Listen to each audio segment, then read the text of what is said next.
On est reparti pour un autre épisode. Ça va être fort intéressant. Merci à nos partenaires, je le dis tout le temps, mais s'ils sont pas là, c'est plus difficile de faire ça. En tout cas, ça coûte plus cher, ça c'est sûr et certain. Lepointdevente.com, merci d'être là, Desjardins, depuis le début. Très cool. Doki Doki qui nous reçoivent. Je pense que jusqu'à maintenant, tu as aimé l'environnement, Claude. C'est magnifique. Puis je vais te remercier, toi aussi, non seulement de ta présence, mais aussi parce que on l'a peut-être pas dit assez, mais cette espèce de thème musical-là qui nous rentre en tête, ben c'est ce créateur de vrai, grand talent-là qui a accepté. Je disais, ouais, j'irai un jour, puis là, ça se passe. Ben oui, exactement.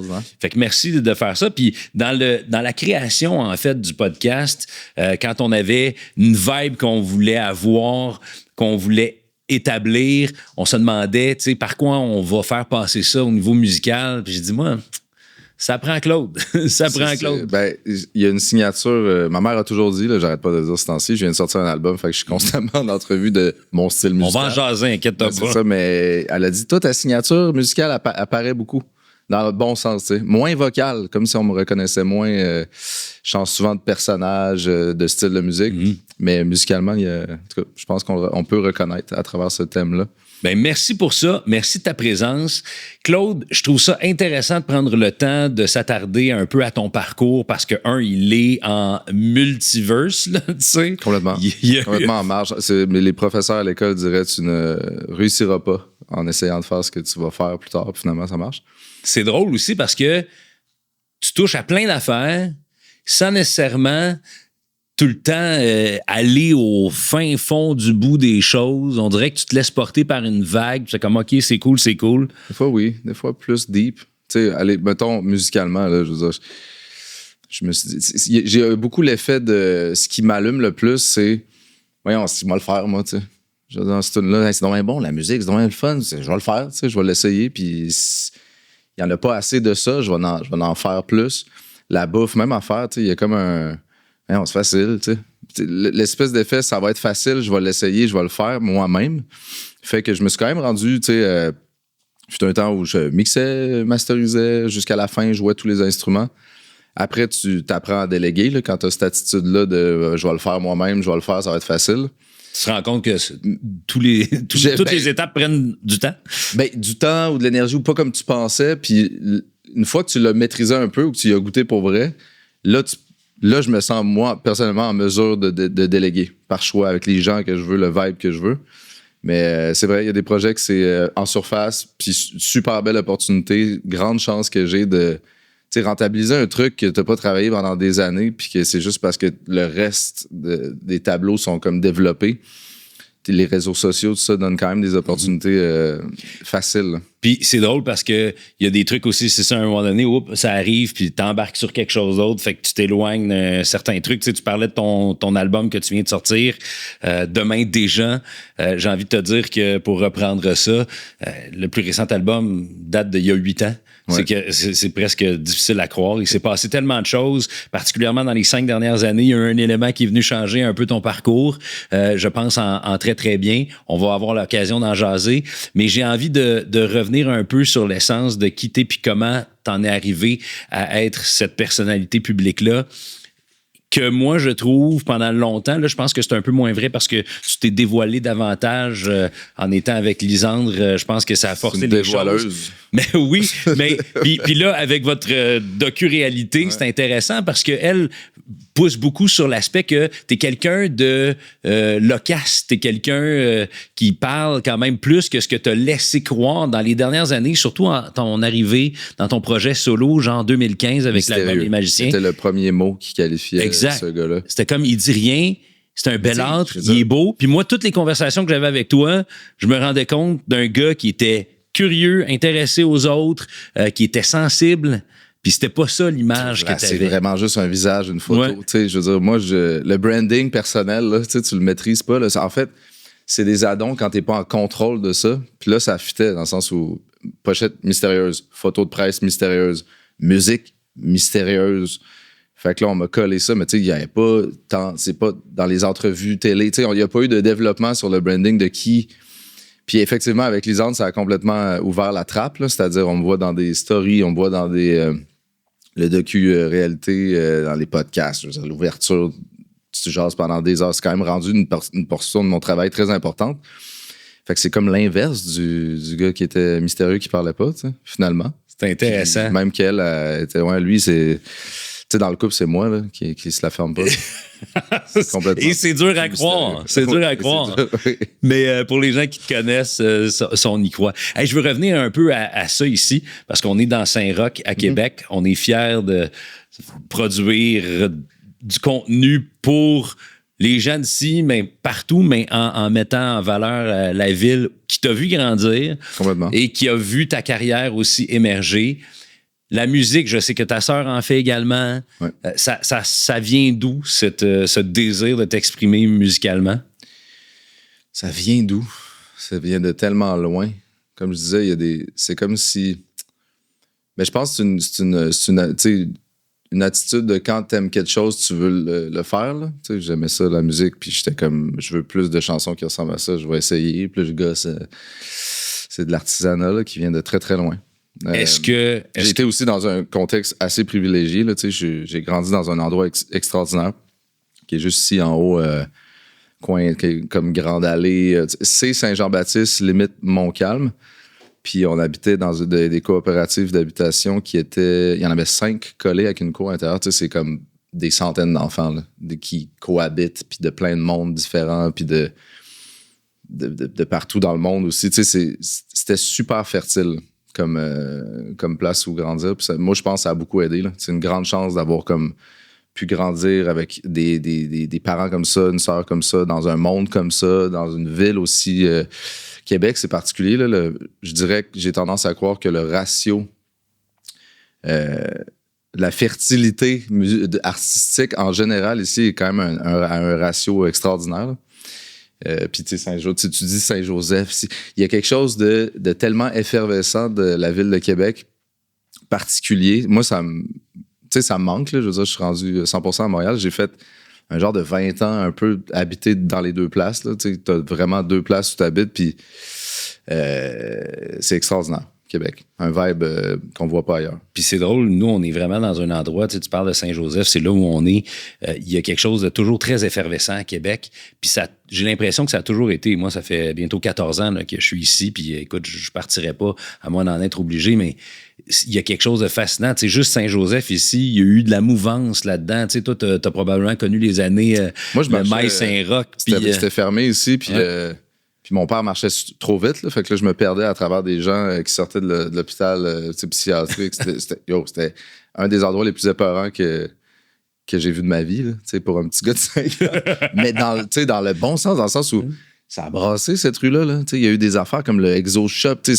Des gens complètement en avance. Là, un magasin de skate, genre 15 ans avant que les autres ouvrent. Là, c'est vraiment hot. Là. C'est du monde... des punks, les yo qui se mélangeaient, la guerre. Là. C'est très urbain. C'est drôle que tu parles de la guerre parce que moi, je me souviens quand je suis arrivé ici, on me disait...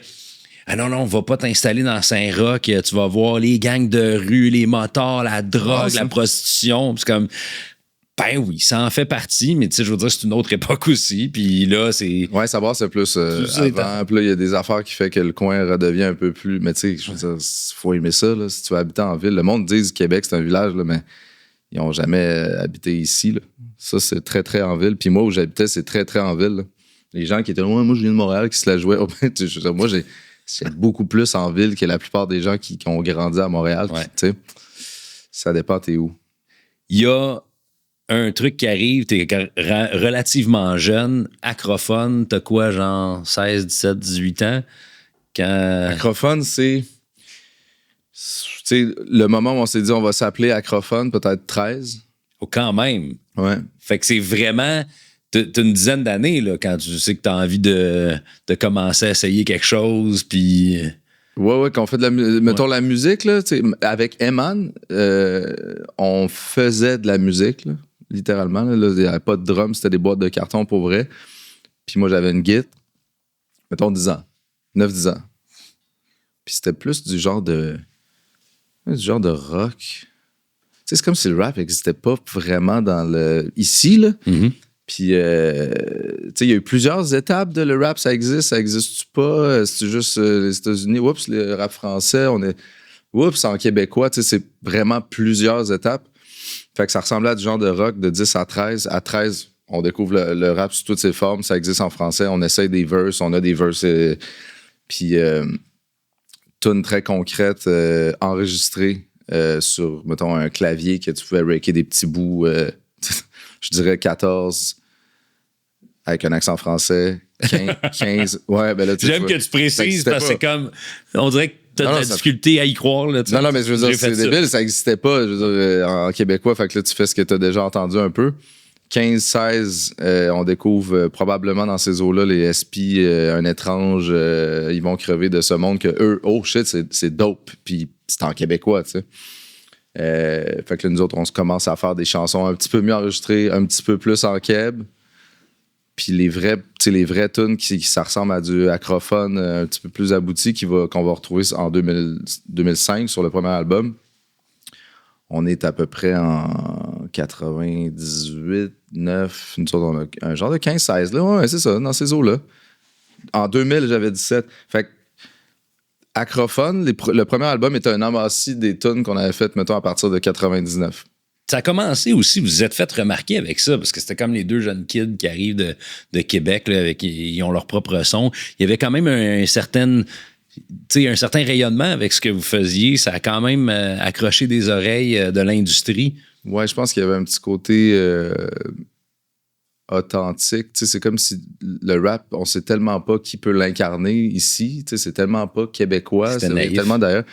Puis nous autres, c'est très... on fait ça de cette façon-là. On est deux jeunes blancs qui font du skate. On n'est pas des punks qui font du skate. On n'est pas des fresh, comme on disait à l'époque. Mm-hmm. Il y a comme un genre de... Ah, ben là, eux autres, c'est chill. Puis ils incorporent de la guitare. Il y a comme un genre de petit vent de... On l'a pas entendu de même. On l'a pas vu de même. Tu sais, le branding que ça a fait, parce qu'on n'est pas en contrôle de... Il pognait. Il pognait pour le monde... urbain parce qu'on avait la petite twist un peu vrai rap, tu sais. Mm-hmm. Puis pour les gens plus région qui chansons québécois, je sais pas, ça a bien avec une certaine crédibilité dans le rap, ce qui est très importante, là, tu sais, on était comme avec notre boy Rico Rick, là, tu sais, grand black de 6 pieds 2 qui lui était là depuis longtemps dans le game. C'était comme le saut d'approbation de un peu ce que vous faites, c'est légitime. Non, mais il y a quelque chose de tu sais, on a comme Acrophone a grandi avec lui, puis dans toute la petite street cred est très importante. Là. Puis là, quand t'arrives à Montréal, tu sais, ouais, non, eux, on les respecte quand même. Tu sais, le Montréal-Québec, à cette époque-là aussi, toutes les premières entrevues, c'était très... fait que vous, Québec, tu sais, comme si tu pars avec un esti de béquille. Ouais, tu sais, mais genre, on venait pas braguer qu'on était très street non plus, fait que ça passait, c'est ça. Gros branding. C'est drôle parce qu'aujourd'hui, Québec, c'est comme un genre de... C'est une marmite là, à sortir du talent puis de la musique. Ça domine la musique au Québec présentement. Le ratio est incroyable. C'est fou raide. Là. Incroyable. Puis tu fais partie aussi de cette émergence-là aussi. Ouais, tu sais, j'ai comme finalement créé un genre d'appart studio. Je me suis ramassé en appart comme super jeune. Puis j'étais comme, ben là, on va prendre le 1036. On va prendre des colocs, on va faire un studio dans ce coin-là. Tu sais, c'est une maison des jeunes, auberge espagnole. Il y a des parties à tous les soirs. Tout se passe là. C'était vraiment t'as réussi à faire un enfant puis à le faire grandir là-dedans aussi. Ouais, ben pour faire une histoire courte, il y a 4 appartes. Puis j'ai comme loué l'autre à côté. Mais j'étais bon dans pogner des colocs. J'en ai eu 25 à peu près. Oh, quand même! Oui, puis même du côté enfant, parce que l'autre appart à côté, je suis comme, on va avoir un enfant, on peut pas rester dans cet appart-là. Puis là, ça va être bien d'en avoir 2. On a déjà eu 3 colocs dans l'appart avec notre enfant. Fait que l'autre bord était relogé au complet. Ben, c'était une commune raide. Là. La porte est comme... C'est le même appart. Là. C'est fucked up. Là. C'est le fun. Fait que t'en avais un qui était comme... C'était comme les deux côtés de Claude Bégin. Ouais. Un, c'était plus la vie personnelle, la vie de famille. L'autre, c'est comme la bise. L'affaire, c'est qu'en séparant les deux, le côté party a continué dans le party de plus en plus. T'sais. À un moment donné, j'étais comme... Puis moi, je vieillis aussi, là. Tu sais, il y a vraiment... J'étais un papa, j'ai pas envie de me coucher à 5 h du matin avec un after de bar, de ci, de ça, de danseuse, de là. Oh, là, on s'en va vers des zones que moi, je suis moins... Non. C'est un rôle que tu prends très au sérieux. On le voit davantage maintenant avec 2 nouveaux, une nouvelle portée. Je suis très papa, là. C'est plein de portées. Puis c'est le fun d'avoir le plus vieux aussi qui vient s'intégrer dans tout ça. On va avoir la chance d'en parler. Mais pour la poursuite des choses, Acrophone est devenu, d'une certaine manière aussi, à la claire. Ça fait partie de ça. Une transformation. Puis là, c'est comme, OK, c'est un collectif. Là. Il y a quelque chose de complètement... À la claire, Mauvaise Herbe a été créé de toutes pièces. On est des gens qui se connaissent bien, des très bons amis. Hey, on pourrait être ensemble et s'appeler... tu sais. Vraiment, genre, essayer de contrôler la création d'un groupe, le branding, justement. Puis on dirait que quand tu essayes, il y a quelque chose de... Ça paraît qu'on a essayé, je sais pas. C'était hot, là. T'sais, on a fait des belles affaires, puis ça a été le début de plein de choses. Jouer des instruments sur scène, apprendre à dealer avec plein de monde dans un groupe, de plein de gens aussi qui sont habitués de piloter un vaisseau, c'est-à-dire l'ordinateur, c'est moi qui découpe, moi qui dis un tel chanter quand stop. Piloter le vaisseau change complètement la donne. Quand tu te retrouves plein de pilotes dans le même avion, t'apprends à genre comment qu'on fait dans ce temps-là. Puis ça a comme... En essayant de créer ce groupe-là de toutes pièces, à la claire, au contraire, au 1036, c'est quelque chose qui a comme émergé. Oups, on a plein de tunes avec ces gars-là. Là, c'est comme, à la claire, c'est le nom du beat. On se pose pas de questions pour le nom du groupe. Qui est dans le groupe? Il y a un buzz instantané sur... on a sorti un album, une pépette, rien à battre. Là, vraiment, là, puis on le donne. Puis là, ça construit un genre de truc qu'on n'a pas vu venir puis qui est absolument... Ça apparaît dans ce temps-là. C'est comme un genre de... L'authenticité. Il y avait quelque chose de très authentique. Pas que Mauvaise Herbe l'était pas, mais que tu sais pas à quel point ça va fitter puis que ça va te tenter d'aller plus loin dans un projet. C'est un peu mort dans l'œuf et l'autre a émergé. Mais tu sais, il y a quand même beaucoup de monde en commun dans les deux groupes. Là. Mais Acrophone est toujours resté dans toutes les formations. J'ai envie de voir un peu ta perception de l'aspect industrie et affaires de la chose. À ce moment-là, particulièrement pour Acrophone, t'es jeune, c'est une époque, début des années 2000, fin des années 90, début des années 2000, où t'as envie d'être découvert puis de te faire signer par un label, puis ça marchait comment pour vous autres, ça? Surtout avec l'arrivée d'À la claire où tu donnes des albums, puis c'est comme, tu te soucies plus ou moins de l'aspect. C'est à 1000 étapes, là. Étant donné que on dirait que ça a été toute ma vie... Au début, t'es comme, tu vois les gens qui font de la musique comme des gens qui ont make it. Qu'est-ce que make it? Qu'est-ce que make it dans le rap game, dans une place où le rap est zéro installé? Puis qu'il n'y a pas de revenus. Le sera probablement jamais installé, parce que ce qu'on voit aujourd'hui dans le rap, c'est des versions hybrides très, très pop, que là, finalement, oups, tu sais, la tune de Loud, première tune de rap, numéro 1, radio commerciale, tout, mais c'est pas... Toutes les fans savent danser. C'est pas vraiment du rap, tu sais. Puis c'est pas Loud non plus, tout à fait. Fait que, tu sais, le rap, comme on le connaît, qu'on était comme un jour rap, tu sais. Oui, là, tu sais, il y a des gens qui ont conquis des Soulja, que ça a vraiment l'air d'être du gros rap, puis c'est méchant, puis ça dit des choses, tu sais, c'est des vrais verses qui parlent de vraies choses. A conquis énormément de gens ici. Mais il y a toujours eu cette barrière-là. Puis à l'époque, make it, c'était faire un peu d'argent, c'est-à-dire peut-être vivre de ça. Puis on l'a fait quand même très vite, ça. Je veux dire, on avait assez de shows. Le 6-6, Musique Plus, assez d'affaires, assez de des vidéoclips. Fait que très vite, on s'est dit, hey, on l'a fait. On l'a fait, là, ça marche. Puis Mauvaise Herbe, c'était très dans la vague de ça va marcher de toute façon, parce qu'on est dans ce game-là. Puis effectivement, marche bien les shows, les vidéoclips, l'argent correct, tu sais. Puis à la claire, on est dans un genre de tournant aussi dans le monde du rap, c'est-à-dire une ouverture, un crowd différent. Nous autres, on disait les gens avec les petites tuques à Montréal, là, très hipster, c'est comme si le volet genre plus street s'ouvrait dans plein de sortes de monde, puis À la claire arrive avec ça. Vous l'avez un peu intellectualisé.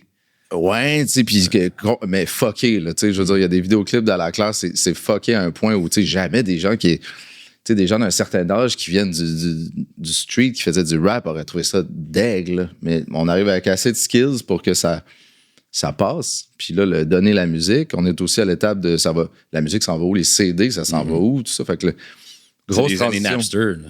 Ouais, ça, grosse transition de tout. On met ça sur Bandcamp gratuit. Rap le Bas-Canada, un genre de... Tu sais, le branding d'À la claire a vraiment comme... changé notre perception de qu'est-ce que make it.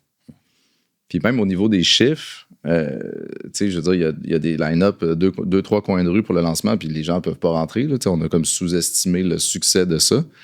Après ça, t'es booké dans les gros festivals, plus les chiffres, puis là, hier, Loenick, V-Looper, puis moi, on était en auto, puis il dit, man, tu te rends compte que dans telle tune, puis ça fait pas si longtemps, on était comme, on vient pas en bas de 3K, tu sais, c'est comme si c'était vraiment hot.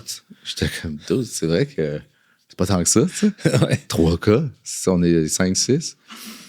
Fait que, mais, on avait l'impression de complètement correct, mais par rapport à ce que tu avais vécu puis les besoins que tu avais aussi, tu sais. C'est ça, là, je veux dire, tout était moins cher, j'avais pas un train de vie, j'avais pas autant d'enfants, Aujourd'hui, tu regardes ça, puis j'aime ça quand tu n'avais pas autant d'enfants. Là, il y en a 3 qu'on connaît, mais... Non, mais la vie, en ce moment, tu sais, je veux dire, hey, je vais même pas au resto, là. Je veux dire, je gratte, à gauche, à droite, puis tu veux pas savoir comment je dépense de choses essentielles, là. C'est même pas les enfants, c'est le niveau de vie. Je sais pas, man, quand tu rentres dans ce loop-là, aujourd'hui, là, heureusement que tout ce développement-là... Je pensais pas que tu te promènerais en G-Wagon un jour. Là. Ben ça, c'est pas... Ben attends un peu, OK? Ça, c'est vraiment l'achat irrationnel. C'est le seul, mais il est énorme. Mais j'ai comme besoin... Mais t'as pas mentionné sur les réseaux sociaux que non, il est pas à moi, ils me l'ont prêté. Ben, j'en ai acheté un, mais ça, c'est en attendant. J'ai pris un truc loufoque, un vieux G-Wagon, on dirait un Missy Elliott début 2000. Là, d'ailleurs, il est parqué là. Ben, il est un peu honteux rouler là-dedans, mais drôle. Genre. Ça peut pas être honteux quand tu roules dans un G-Wagon. En Europe, peut-être. J'ai besoin d'un genre de edge. Là. J'ai besoin de me sentir... je pense que c'est ça, l'auto un peu trop. Genre, hey, tu sais, je vais-tu trop loin? J'ai-tu assez d'économie de ça? J'ai-tu une stratégie? Je suis en train de bâtir une genre de retraite dans mon monde. C'est la crise de la quarantaine. Je sais. On va en reparler. Je me suis mis à magasiner des autos. Ma blonde était ça, c'est la crise de la quarantaine. OK. Tu sais, il faut comme en être conscient, l'embrace, mais contrôler.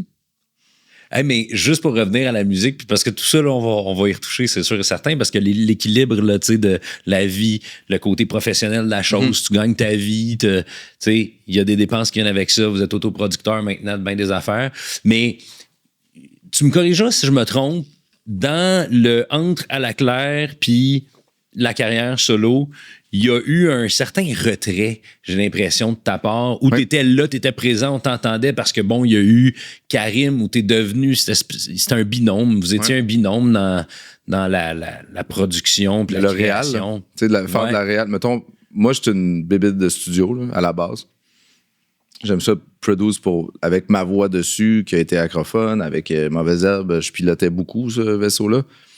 Mais le réal, que c'est pas lui du tout qui chante, puis c'est vraiment pour un artiste, puis on brand son style de musique. Karim, c'est l'apogée de ça. Là. Je l'ai fait pour d'autres mondes, puis je l'ai fait pour plein de styles de musique, mais Karim, on était en train d'inventer un son qui était un mélange des deux. Là. Genre, c'était vraiment une grosse construction sur un artiste qui était hyper... avec un potentiel énorme, un style vocal, un grain... trippé bien raide, puis ça a été un super match. On est 2 Sagittaires aussi. Il y a toujours un lien avec ça. Et c'est drôle que tu dises, j'ai trippé bien raide.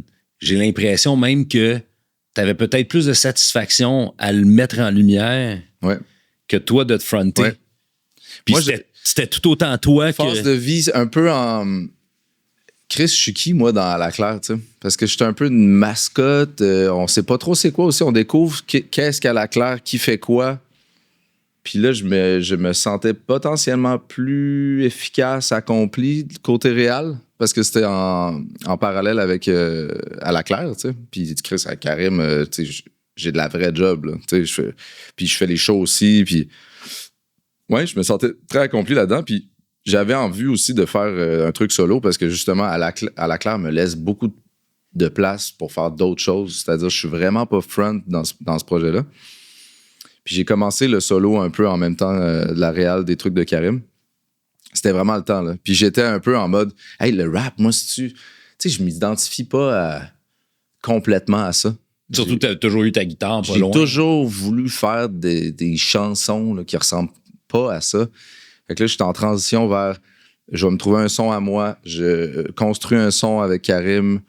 À la Claire, ben, tu sais, je fais plus vraiment de verse. Tu sais, que après Acrophone, là, tu sais, des verses de moi dans la classe sont fucking rares. Puis, ouais, j'avais besoin de. C'était ça. C'était le moment du Claude va peut-être faire de la musique solo. Puis, c'est ce que je voulais depuis toujours, dans le fond. T'sais. Puis, t'es arrivé avec l'espèce de nouveau Claude quand le projet, avant l'aboutissement du premier album solo, Les Magiciens, ouais. T'as recréé le brand Claude Bégin. En fait, c'est devenu Claude Bégin, les cheveux longs, la barbe. Oui, il y a eu une transition Jesus. Physique, là. Ouais. Mais en même temps, on a reconnu ton son que tu nous offrais sur Carré Moellette quand tu as sorti tes projets solo. Ouais. Il y avait une espèce de folie là, créative, pétée. Je me souviens, je pense que c'était au Festival d'été de Québec ou au Franco, tu t'étais promené dans une bulle. Je me rappelle plus. Tu sais, là, cette espèce de... Puis là, les vidéoclips aussi, de toi, la moitié, en fait, tout nu, là, sur une licorne. Puis, tu sais, il y avait de quoi de péter. La perception de l'industrie, même si vous avez accompli beaucoup avec Acrophone, avec Mauvaise Herbe, avec À la Claire, où les gens savaient que tu étais un créateur dans le milieu de la musique. Quand tu arrives avec ce projet-là, qu'est-ce que tu as ressenti? C'est quasiment from scratch. Là, les gens, il y a beaucoup de monde qui n'avait jamais entendu parler d'eux. D'ailleurs, ça a beaucoup mêlé les cartes parce que là, je viens tellement pas de là, ça ressemble tellement plus. C'est comme si je leur ai lancé plein de cartes, puis le monde, ils ramassent, puis ils savent pas qui est Claude Bégin. D'ailleurs, cette époque-là qui était... ce style-là était très à la mode, là, le gauche cheveux longs, barbe, le côté flyé. On est à une époque, on est très ouvert au côté flyé. On est très... C'est vraiment l'époque charnière, là. Ça a mêlé les gens. Ça a été un bon branding. Avec du recul, on aurait pu essayer de peut-être construire c'est ce gars-là de ci, de ça. Puis aujourd'hui, tu fais écouter, mettons, Avant de disparaître, qui a été le hit là, en 2015 du premier album. Les gens, ils savent pas c'est qui a chanté ça, tu sais. La plupart des gens, là. Ah, c'est toi qui... Toi, t'es dans le monde de la radio, là, tu sais, t'es plus... Ben moi, je me souviens exactement quand j'ai reçu cet extrait-là, je me suis battu pour dire, hey, je veux dire, faut qu'on sorte ça là, live maintenant, faut être les premiers là-dessus, c'est un hit, c'est de la bombe. Puis là, d'ailleurs, merci, t'es vraiment quelqu'un qui a poussé de mon bord. Puis je te remercie de le reconnaître. Je le fais pas pour ça. Oui. mais regarde, je peux faire tout de suite l'aparté par rapport à ça.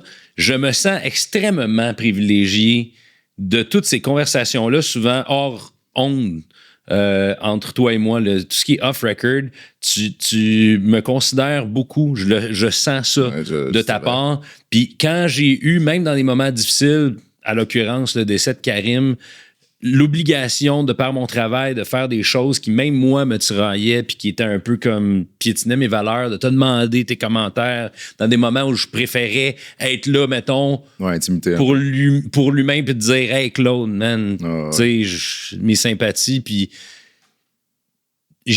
t'as eu cette intelligence-là de comprendre ce que je faisais puis de savoir que j'étais là respectueusement aussi. Absolument. Que mais c'est un vibe, hein? T'as un bon vibe de ça. On y échappe pas, là. Ben merci, c'est important. Puis pour moi, c'est drôle parce qu'on dirait qu'avec toi, une de mes missions, depuis qu'on se connaît, c'est toujours dire hey, je veux que le monde comprenne que ce gars-là, il est bien plus que le bellade puis le poster boy. Il y a de la profondeur dans ce gars-là. Toutes ces cartes-là restent encore mélangées. Comme je te disais, là, ce rebranding-là de ce que j'ai l'air, que là, les gens ne me reconnaissent pas d'Acrophone juste à cause du look, mais j'ai complètement un look à l'opposé. C'était-tu voulu, le mystère, de dire non. Je vais être très peu loquace, je vais garder une certaine distance. Il y avait une froideur dans cette... Je pense que c'est peut-être un mélange. Je suis quand même quelqu'un de gêné à la base. Je suis très, très introverti. Quand j'étais jeune, c'est fou, là.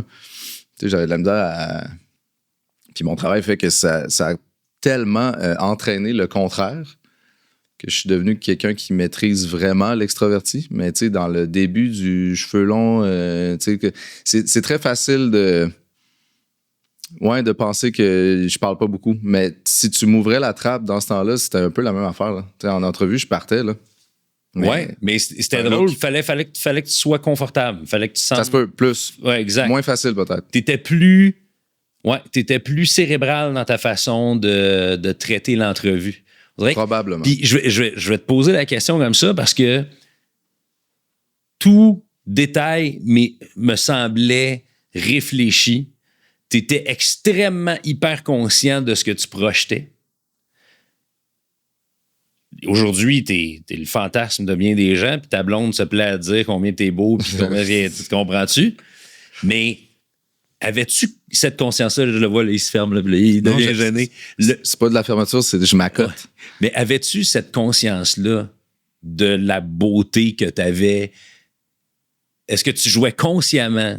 Ouais, je pense que cheveux longs, là, tu sais, puis moi, je vivais un grand changement. La mère de mon fils et moi, on s'était quittés. Mm-hmm. J'ai commencé à sortir avec une autre fille complètement qui vient d'un autre monde, le monde du rock. On est allé à South by Southwest au Texas, puis je découvre le monde du rock, mais comme, tu sais, je dis, c'est peut-être moi, tu sais. C'est peut-être ma vibe. Là, j'étais avec les gars de Dance Larry Dance, puis là, Max Lemire, les cheveux longs, puis là, je m'identifie un peu à, hey, ça pourrait être, tu sais, puis là, je me laisse pousser les cheveux, puis Chris, toute l'époque de c'était quoi, le Sons of Anarchy, là, tu sais, t'as cette mode-là. Et là, je cadrais, là, tu sais, je me promenais au Texas, puis le monde était, yo, you look amazing, tu sais. C'est qui ce gars-là? Moi, je découvre quelqu'un d'autre aussi. Barbe, cheveux longs, ça a complètement... Je le voyais, là, ce que ça faisait, puis c'était très, très la mode, là. C'était très, très dadon. Dans un début de trentaine, en plus, tu sais, dans la fleur de l'âge de la masculinité. Fait que, oui, puis j'ai joué avec ça probablement, là, tu sais, puis c'est un win-win pour tout. Là. Oui. Puis ça t'a amené dans des affaires vraiment cool. Puis tu sais, quand je te disais, j'ai l'impression que des fois, tu vas pas nécessairement au bout de ça. C'est une question d'intérêt ou c'est juste parce qu'il y a plein d'autres affaires qui arrivent. Mais à cette époque-là, il y a eu la télé là, qui est arrivée. Tu as commencé à jouer. Tu sais, Cheval Serpent, ça a frappé. Bon, la série en soi... Il y avait un potentiel, ça s'est peut-être pas moi, je connais pas ça, mais ça a-tu marché, ça a pas marché, j'ai aucune idée, mais c'était un gros défi. Ouais. Mais avais-tu de l'intérêt pour le jeu? Ben, je pense que oui, puis tu sais, tout le monde rêve, tu sais, tout le monde se demande, hey, on regarde tous des films puis des séries, pis ça pourrait-tu être moi, tu sais, je pourrais-tu, tu sais, puis surtout quand tu fais déjà de la musique puis de la scène, il y a un petit côté... ça ferait comme une suite logique, ça fait partie du show business. T'as joué. Ouais, c'est ça, tu sais. Un pied dedans déjà. Proposition de ce rôle-là, très gros défi, très l'enfant en moi, un peu peur du... Puis ça touche à beaucoup de choses, là, c'est-à-dire il faut que t'ailles faire des danses nues, des striptease. L'audition, c'est littéralement fais-moi un striptease improvisé. Je chie dans mes culottes. Ah ouais, tu te prostitues presque à une certaine mesure fou, à un moment donné. Mais là, moi, avec une grande actrice. C'est fou. Non, cette expérience-là, c'est incroyable. Mais là, Marie Tifo, hein, je pense. Marie Tifo, ouais, ma mère, elle n'en revenait pas. Puis ça fait que oui, tu sais. Puis là, t'as un gros pied dans le show business parce que tout le monde te regarde là, comme tu vas-tu aller plus loin là-dedans ou pas. Puis là, tu veux bien. Tout le monde est comme, né. Bon, c'est ça. Mais... C'est un moment. C'est snob, oui, c'est difficile. Puis c'est pour ça qu'on voit souvent les mêmes, je pense. Là. Il y a comme un petit monde très, très hiérarchique. Puis j'ai voulu bien moins que probablement bien du monde. Je suis rentré dans une agence de ça. J'ai eu quelques petits rôles, mais tu sais, jamais... Mais c'était pas un petit rôle, là. Pas... Cheval Serpent, ça... C'était quand même un gros, c'était un premier rôle. District 31. Ouais, puis là, District 31, c'était tu sais, les autres font des tests, ils écrivent à mesure. Man, je suis revenu, on était en tournée en Europe, ça marchait bien. Là, on était en Suisse, à Genève, puis je suis parti à 4 h du matin aller tourner le soir même à District 31, puis ils m'ont convaincu. J'ai fait l'aller-retour, je suis revenu à Paris pour faire le lancement de notre album.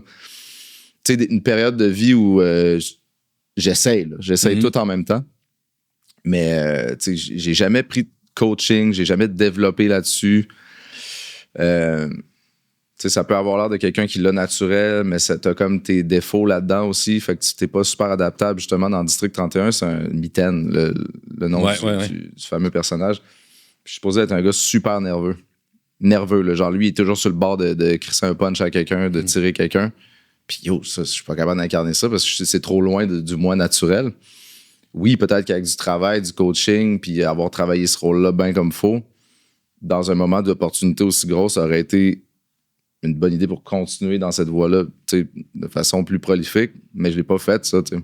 T'es-tu brûlé, tu penses, dans l'industrie? Non, mais tu sais, l'industrie change aussi. Ils cherchent du monde il y a des opportunités qui sont arrivées avec finalement, toi, tes réseaux sociaux, ton power couple, tout ça aide un autre aspect de ça. Fait que, je sais pas, man, avoir des gros rôles là, en ce moment, là, c'est comme. Je sais pas à quel point c'est quelque chose que je serais comme. C'était ça mon but, là. Je me sens sur mon X. C'est pas tant. T'es pas encore. En fait, t'es pas capable de déterminer si vraiment t'as un intérêt réel pour ça ou. J'aimerais ça. Puis ma blonde, c'est quelqu'un que c'était son rêve d'enfance, puis que de la même façon que moi, elle a mis le pied dedans, aller-retour, on est dans la même agence. Ça. Dans Shoresy. Très drôle. Elle a joué dans une coupe d'affaires, non, c'est ça? Mais tu sais, Shoresy, c'est elle. C'est pas du. C'est comme pas oui, du quand même, tu sais, t'es sur un plateau, puis tu. Exact, elle en a fait plein, là. Fait qu'on le vit un peu en même temps, là, qu'est-ce que jouer dans des. Qu'est-ce que make it dans le monde de la télé? Mm-hmm. Puis je ne saurais dire encore à ce jour si c'est un goal pour moi tant que ça. Mais donc, jouer, tu pourrais le faire, même si ça te demande de peut-être changer ton brand? Oui, ben ça, tu sais, je suis vraiment en mode ce qui m'amène un défi qui amène à mes autres sphères de travail à être un défi qui est payant. Tu sais, c'est toujours le fun. Là. C'est une pierre deux coups. Là, c'est une obsession. Moi, je viens à Québec, j'ai un show, je vais dormir chez ma mère, déjeuner. Je l'ai pas vu depuis longtemps. Je vais aller faire un podcast avec Seb Lauzon.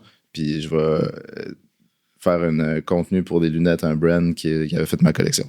Scoop Vision. Je me sens comme ça. Scoop Vision. Parce que j'ai une petite collab aussi avec eux autres. Ah, OK, ben c'est ça. Ouais. Ben oui, absolument. Fait que là, tu vois, je suis. Puis d'ailleurs, quand je suis allé, moi, je porte pas de lunettes beaucoup, mais là, ça fait 30 quelques années que je porte des verres de contact. Fait qu'avec Scoop Vision, j'ai fait de la pub, puis j'ai commencé à me coller avec eux autres. Fait que là, j'en ai plus des lunettes. Puis quand je cherchais, tu sais, des lunettes que je voudrais porter, un des modèles qui est venu me chercher, je fais comme, c'est un Bégin. J'étais comme, sérieux. C'est-tu le nom du modèle?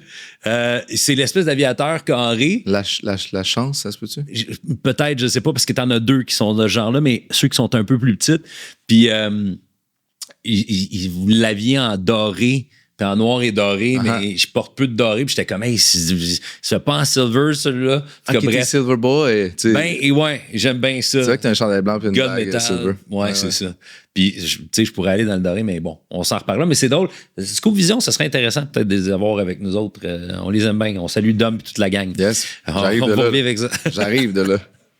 Mais c'est drôle. Écoute, on s'est échappé là-dessus. Mais oui, effectivement, tu condenses tout quand tu fais quelque chose. C'est ça, c'est une pierre plusieurs coups. Puis là, je disais que j'étais passé à Québec, j'avais tout booké en même temps. Mais c'était en parlant de jouer, peut-être de changer aussi. L'opportunité de... Fait en ce moment, on vient de booker quelque chose d'extraordinaire qui est dans une pierre 4 coups. Un rôle qui me permet de percer quelque chose que j'ai toujours eu. Tu sais, je suis le dernier là, qui va danser dans un spot, là, dans un bar, puis danser. Ben, en plus, dans tes vidéoclips, tu danses toujours un peu de façon. T'es impliqué, mais pas tant. C'est ça, il y a un genre de. Tu sais, littéralement, je me suis fait dire par le gars qui faisait les chorégraphies, là, le coach de danse, bouge plus vite, bouge plus fort. T'sais, parce que je suis comme toujours à moitié. Chris, je bouge. Déjà, je danse. Là, c'est beaucoup pour moi. Puis j'aime ça, puis j'haïs ça en même temps. Puis là ça implique... ça implique... Ce que je viens de booker là implique énormément de danse, énormément de chant. Puis je suis... Tu sais, mine de rien, si on dit Claude le chanteur, je ne suis pas chanteur. Je veux dire, je chante comme n'importe qui peut chanter quand il y a un peu d'oreille. Là. Ah, ça, tu le reconnais? Je suis absolument pas chanteur. Là. Je veux dire, mettons... Quelqu'un que je considère chanteur, c'est quelqu'un qui peut faire les Olympiques du chant. Là, il maîtrise plusieurs choses. Il sait ce qu'il fait. Il vibre là quand il veut. Je suis absolument pas ce gars-là. Là, puis je dis pas que j'aime la musique de chanteur nécessairement, justement. Fait que moi, je trouve ça colle bien. Quelqu'un qui ne chante pas, mais qui chante des bonnes tunes. Fait que ni chanteur, ni danseur, ni acteur. Puis là, je viens de me lancer dans un projet qui implique les trois beaucoup. Puis beaucoup de show. Puis là, le petit gars intérieur en moi, il a voulu, il s'est en petite boule, se sauver. Puis ça, c'est bon signe. On va te reconnaître ou... Ben là, c'est ça, c'est est-ce qu'on garde la barbe? Écoutez, je l'ai faite une fois là, en 2020, justement, pandémie. Ça, voici ce que j'ai l'air de tous les côtés, barbe, pas de barbe, mais c'est tellement pas moi que là, on peut se perdre. Là. Dans le sens où si tu veux que ce soit moi qui fasse ce rôle-là, mais que j'ai plus de barbe, je suis pas sûr qu'on me reconnaisse. Je suis pas sûr que c'est fucked up. Là. Je suis complètement. C'est pas laid, mais c'est complètement une autre personne. Fait que là, on est là-dessus. Je peux plus qu'on parlait de barbe, là, mais c'est un défi de changer tout parce que j'ai été rebrandé au complet, comme on disait en 2014-2015. Puis là, j'ai coupé mes cheveux, mais on dirait que ça a comme pas, ça a rien changé. Non, on te reconnaît, la barbe est encore. Ben, c'est ça. T'as l'air un peu plus léger. Mais là, le gars aux cheveux plus courts, pas de barbe, ça se peut. Ça se peut que ce gars-là émerge. Là. Je veux te parler d'un moment dans ta carrière qui a été certainement charnière, autant professionnellement, puis finalement de vie également. C'est un choix que tu as fait fin 2020 et ça a commencé en 2021 d'embarquer dans Big Brother Célébrité. C'est ça qui nous a amené là. Ouais, Big Brother Célébrité. Première des choses, qu'est-ce qui t'a motivé à embarquer là-dedans? Parce que là, écoute, tu pouvais plus te sauver, là. Tu pouvais plus te sauver. Les caméras sont partout. C'est moi, 24/7. Je me fais proposer ça, je sais pas c'est quoi. Là, je m'en vais voir un peu. Je suis à une époque aussi où j'ai sorti mon album en 2018. À la classe, ça va bien. L'album a été correct. Là, Bleu Nuit. Bleu Nuit n'a pas eu de numéro 1. Puis là, j'étais surpris, j'étais pas habitué à ça. Premier album, plein de numéro 1. Karim, plein de numéro 1. Puis là, je suis comme, OK, tu sais. Puis on a brandé le deuxième album de façon assez sexy joke. Puis je pense qu'il y a une petite portion de la population qui comprenait la joke, qui était plus du côté à la claire, le cover avec plein de mains, puis moi comme tout nu en constellation, c'était... Puis c'est celui-là où à un moment donné, t'as un vidéoclip, tu danses, je pense que t'es à la Place des Arts, les escaliers, puis... Ouais. On dirait que là, on est dans une époque où je sais pas si ça s'est placé, c'était peut-être pas à la bonne place dans l'eau, whatever, ça a quand même bien marché. Mais le danger avec ce travail-là, dans le show business, puis l'ego, puis surtout en solo, c'est comme, qui suis-je? Est-ce que je suis à la bonne place? Vas-tu réussir à rester on top? Tu sais, cette angoisse-là qui coexiste avec le je maîtrise, j'ai l'habitude, un long crescendo vers ça. Tu sais, t'es guéri, tu l'es pas. Là, en 2020, on est dans la pandémie, rien ne va plus, les shows sont annulés. Je vais-tu réussir à survivre dans le show business? Il y a cet appel-là de Big Brother. Je sais c'est quoi ça, Big Brother? Tu sais, le show business m'aurait choisi pour un très, très gros show télé. Tu sais, il y a un petit peu le genre, je peux pas dire non à cette opportunité-là. Tu fais tes recherches un peu parce qu'ils te fournissent des tapes. Je suis allé voir c'était quoi. D'ailleurs, avant de rentrer dans la maison, j'étais supposé d'aller apprendre le jeu, savoir comment ça marchait. Puis là, je commence à écouter ça avec mon petit gars. Tu sais. Là, j'étais impossible qu'on écoute ça. C'est un jeu mesquin, cruel. Je veux pas que tu écoutes ça avec moi. Puis finalement, je l'ai jamais vraiment écouté. Là. Je suis rentré là-dedans un peu désarmé. On s'en est un peu aperçu au début. Oui, complètement. Mais c'est parce que moi, au niveau personnel, je viens d'acheter une maison à côté, voisin direct là, de ce qui est devenu l'ex de la mère à mon fils. Puis là, elle est en crise existentielle. Il n'est pas question que tu aies fait ce move-là. Elle avait dit oui, là, mais là, c'est comme la maison, c'est l'horreur. Ma blonde, dans ce temps-là, ça marche plus, puis elle non plus veut pas aller dans la maison. Tu sais, tout s'écroule. Puis c'est la pandémie, puis là... Puis toi, tu te sauves. Non, mais c'était dans la perception des autres. La place où je veux être le plus, c'est avec eux, puis de régler ça. Mais là, il faut que je parte pour un moment indéterminé, puis que j'explique à mon fils, « Hey man, j'étais... » Là, l'enfant en moi, le père en moi, le chum en moi, tout s'effondrait. Puis comme tu l'as mentionné, on se souvient aussi que t'étais comme en... début de rupture. En tout cas, c'était pas clair. Après 7 ans, là, tu sais, je veux dire... quelqu'un avec qui tu faisais... C'est inquiétant parce que c'est ça, c'était un genre de couple très exposé. Tu sais, je faisais plein d'affaires avec. On faisait de la musique, des photoshoots. On était très fusionnels et exposés. Fait que de rentrer là-dedans, sachant pas trop ce qui va se passer, puis qu'on vient de se laisser, tout ça, puis... Tu sais, je le voyais venir, là. Lisanne va être là, puis on se parlait un petit peu, puis... Oui, on n'était plus ensemble, Claudette et moi, mais c'était super. Vous le saviez? Vous étiez fait dire qui serait dans la... Non. Je savais, oui. OK, tu avais su, OK. Je savais pas mal tout le monde, à mon souvenir. Mais c'est que les autres monde étaient dans la même agence, puis on se connaissait un peu, fait que c'était comme rassurant. Là. Tu cherches des ancrages, là, tu t'en vas vers l'inconnu total. Là. Bien là, tu t'en vas vivre quelque chose. Je veux dire, au-delà de ça, même si tu étais prêt, le fait d'être isolé...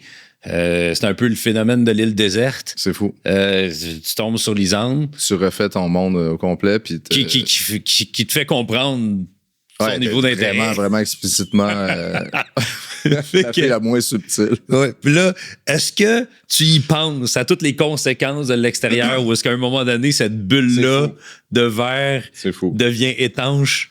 Ben là, j'étais comme là, faut. Tu sais, si jamais il y a de quoi, j'ai évité de montrer l'histoire. Ben, on peut éviter l'histoire à moins qu'elle fasse trop partie de. Tu sais, là, à un moment donné, il y a un point il y a un point où ils sont comme. Si vous ne vivez que de l'amour et une relation qui se construit, on peut pas l'échapper, tu sais, dans l'histoire, nous autres, on filme les affaires. Là, fait qu'à un moment donné, vous avez dit OK, go. Ben, à un moment donné, tu sais, il y avait beaucoup de moi qui était dans la culpabilité de tout ça, puis il y a beaucoup de monde qui me disait là, faut que tu le vives aussi. Tu sais, reste que t'as vécu une rupture, on est dans un nouveau monde, c'est quelque chose qui peut être nice aussi. Tu sais, il n'y a pas juste le côté. Lisande est consciente de ça aussi? Absolument, oui. Moi, je suis très. Tu sais, j'ai dit les affaires, là. Je suis vraiment pas un. Je le disais, ce que j'avais vécu aussi avant de rentrer dans la maison, puis. Fait que là, j'ai dit, bon, on va aller du côté le gars qui l'assume et le vit, puis il y a du beau là-dedans. Vraiment. Sauf que t'es dans un monde parallèle, isolé. Là. Ouais, puis là, vous avez décidé de sortir ensemble. On se le rappellera. De toute façon, pour ceux qui ne l'ont pas vu, c'est disponible nouveau.ca, Crave, whatever. Mais. C'est plus disponible. C'est plus disponible, ça? Tu parles de Big Brother, là? Ouais, exact. C'est plus disponible. Anyway, tu sors, puis là, ça sur quoi t'as mis pause, ta vie reprend, là. Pèse play, là. Oui, c'est vraiment. Ça se passe comment? On essaie de faire une continuité de ça, c'est-à-dire notre relation. On a passé un genre de 6 mois que ça marche bien, mais moi, je suis en train d'essayer de guérir le côté de régler ce qui s'est pas réglé. Là. Mm-hmm. Puis j'ai continué à travailler avec Claudel sur les tunes qu'on avait commencé pour finir mon... Tu sais, j'essaie d'honorer l'extérieur avant de rentrer après aussi. Puis là, je suis trop mêlé. Là. Je suis trop genre, ça peut pas être ça. J'ai mis fin à tout en même temps. Puis là, il fallait que le temps fasse son œuvre. Là. Fait que tout le monde est un peu blessé dans tout ça. Là. Full. Même le beau, puis toi particulièrement. Ouais, mais tu sais, c'est même Claudel, elle sortait avec quelqu'un d'autre. Puis là, c'est bon. Tu sais, j'essayais de reconstruire tout ça, mais pire période là, de gestion, de transformation. Puis même. Tu sais, pas juste pour moi, là, la COVID a été il y a des familles qui ont des grosses cicatrices de ça. Là, la société en général, là, ça a polarisé le monde. C'était rendu que si t'étais pas vacciné, t'étais un monstre. Là, avec du recul, ouais, c'était correct, ça, dans le fond. Puis tout ça, là, tout ça était une énorme crise. Puis moi, je l'ai vécu avec cette expérience-là de Big Brother que... on n'était pas juste isolés entre nous. Là, je veux dire, on n'a jamais vu un autre humain. Là. C'est une période où t'as même pas le droit que la personne qui va porter l'épicerie ait un contact avec humain, c'est complètement fucké. Cela dit, belle expérience.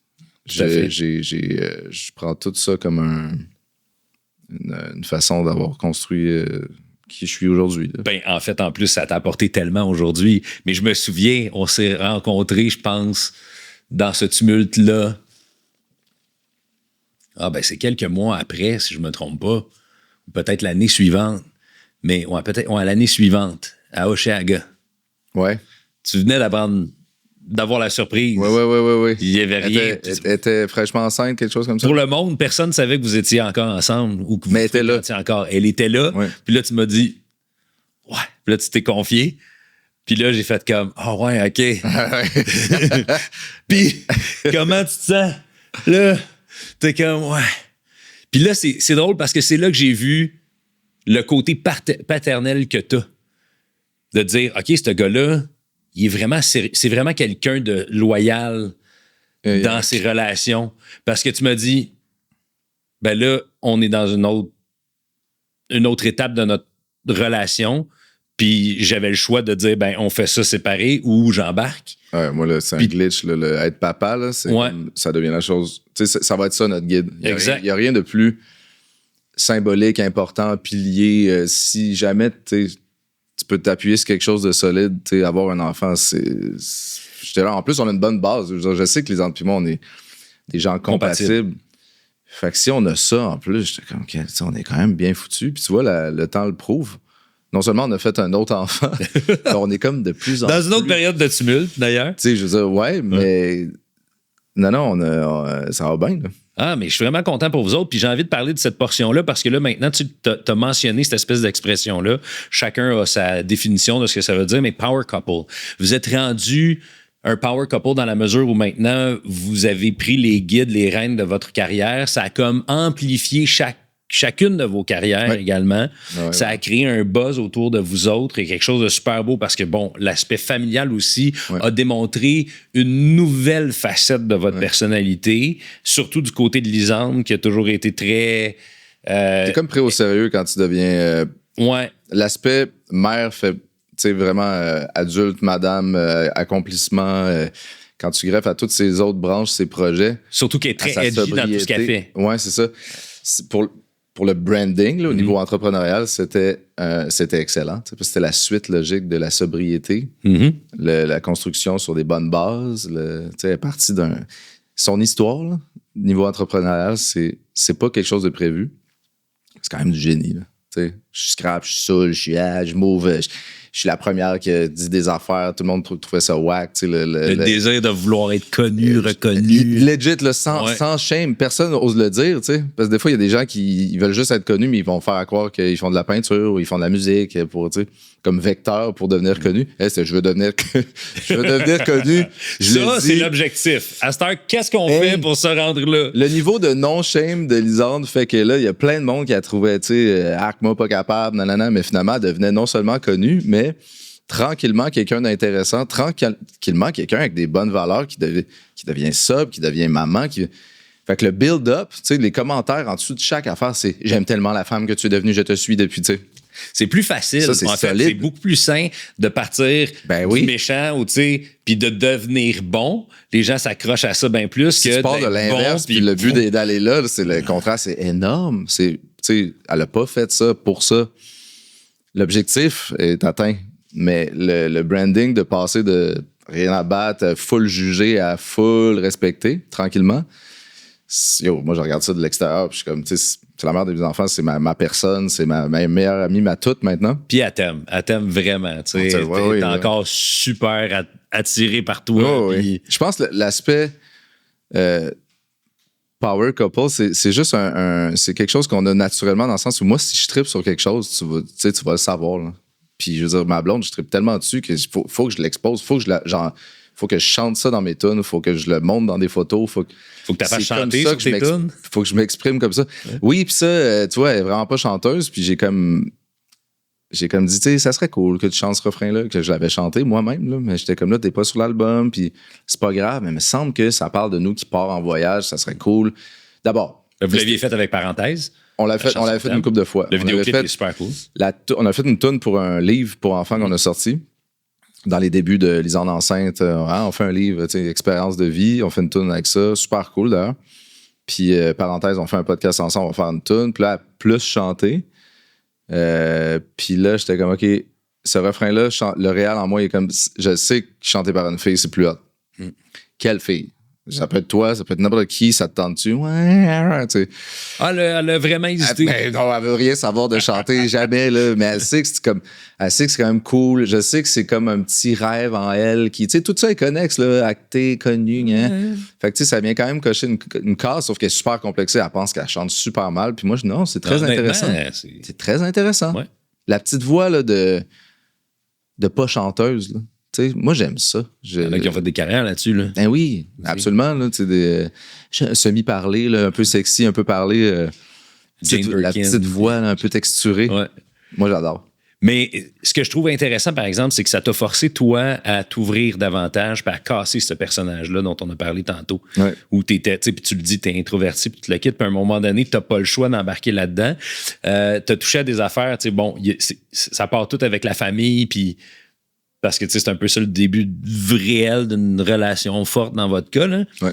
Mais tu sais, Lisande a fait des affaires, OnlyFans, tout embarqué. T'as touché à ces affaires-là. Mais ça, c'est soft. Là, souvent, puis elle aime ça, je pense.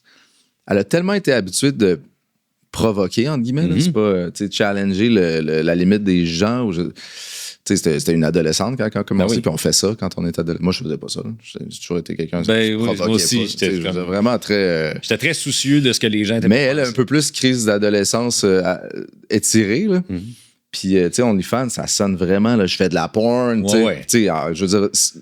Tu peux mettre tes pieds, là. Tu peux mettre tes pieds. Ben, non, mais c'est ça, je veux dire, OnlyFans, j'aurais pu mettre de la musique, là, Oui, tu sais, c'est le tag. Ouais. Tu sais, legit, les choses les plus osées, c'était genre un cover d'un magazine grand public en France. Là. Mm-hmm. C'est ça. Là. Mais elle le dit pas de même. Puis moi, je veux toujours éteindre les feux. Elle a prouvé que c'était payant de pas les éteindre tout de suite ou pas de cette façon-là. Mais ouais, c'est une personne qui est très, très justement... Puis moi, je suis en symbiose avec elle. Je fais partie de tout. Elle dit que en fait, sa matière brute. C'est-tu moi qui dis ça ou c'est elle qui dit ça? En tout cas, on trouve ça très drôle. Mais je fais partie de son monde maintenant. Fait que, tu sais, il y a plein de choses que jamais t'aurais vues ou qui font partie, là, des choses que les gens peuvent voir, tu sais. C'est même pas de l'intimité, là. La limite, les questions qui sont beaucoup revenues pour le docu sur Crave, c'est quoi votre limite? C'est, tu sais, votre intimité, qu'est-ce qu'on va voir qu'on n'aura pas déjà vu? Là, vous la voyez pas, notre intimité? Jamais, là. La vraie intimité. Non, mais la vraie intimité, on peut parler. On peut avoir des discussions sur la façon d'être... des amoureux, même sur la sexualité, sur la parentalité, mais je ne verrai jamais notre intimité. Tu sais, je veux dire, il va toujours y avoir une limite. Là. J'ai même pas à la tracer, j'ai même pas à me poser la question. Mais c'est intéressant parce que c'est challengeant. Tu sais, je veux dire, on a chacun notre façon de voir les choses, à savoir si tu veux vraiment connaître la personne avec qui tu es, connaître ses expériences du passé. Tu sais, parce que moi, j'ai toujours cru foncièrement que la personne qu'on aime, c'est la somme de toutes ses expériences. Oui. Mais Lisandre est très ouverte, puis elle parle de toutes ses affaires, puis... Le début de Sexe Oral, tu sais, il y avait plus de choses personnelles. Ouais. Puis moi, ça, j'aimais pas ça, puis ça m'a beaucoup questionné sur, tu sais, à quel point je veux être avec quelqu'un qui tu sais, parle de ses affaires personnelles. En même temps, ça fait partie de la game, tu sais, s'ouvrir... aide aux gens à s'ouvrir, que ce soit les invités ou les gens, les auditeurs, tout ça, puis décomplexer des affaires que quand t'en parles, finalement, t'es pas tout seul, tu sais, sortir de la solitude, les gens, ça fait partie du processus, puis finalement, j'ai vraiment du respect pour ça, mais le podcast est allé vers ailleurs aussi, tu sais, on parle plus... Ben, ils prennent la maturité aussi. Ben là, c'est ça, c'est rendu deux mères qui parlent plus de la même façon de ça, puis c'est la suite logique des choses. Mais moi, ça a pu me challenger, en effet, tu sais. Mais ce que je trouve intéressant, c'est ton approche des choses. Tu sais, tu dis, écoute, il y a des affaires, moi, que je veux pas savoir nécessairement. Ouais. Je fais pas exprès pour aller. Ouais, mais non. Puis t'es conscient de tout ça, mais je trouve qu'il y a énormément de maturité. Tu sais, c'est comme, j'ai pas envie de provoquer un sentiment de jalousie qui est malsain, fait que je fais pas exprès pour nourrir ça. J'aimerais ça qu'il y en ait pas, que ça existe pas. Mais c'est un équilibre. C'est comme si dans le couple, dans notre culture, la façon qu'on a construit ça, installé ça, ce qui est installé en ce moment, la jalousie n'a pas le choix d'être en genre d'équilibre, balance. Puis moi, je suis quelqu'un qui était absolument pas jaloux. Vous êtes deux personnes extrêmement attirantes qui ont aussi basé leur... Ben non, mais regarde. Oui, fais semblant tant que tu veux, mais je veux dire, vous avez bâti votre carrière aussi sur le charme. Oui. Tu sais, c'est une industrie qui est un peu comme ça aussi. Puis moi, je disais, on serait mal foutu d'être jaloux dans ces positions-là. Puis elle, avec moi, était particulièrement genre, c'est tough, là. T'sais. Ouais. Là, je te dis, si on est deux de même, ça va chier. Fait que là, il y a eu un équilibre. Elle moins, moi plus. J'aime pas ça, mais ça a fait en sorte que je peux moins m'exposer à des affaires qui me challengeraient avec ma dose de potentielle jalousie. On va l'appeler jalousie, là. C'est pas spécifiquement ça.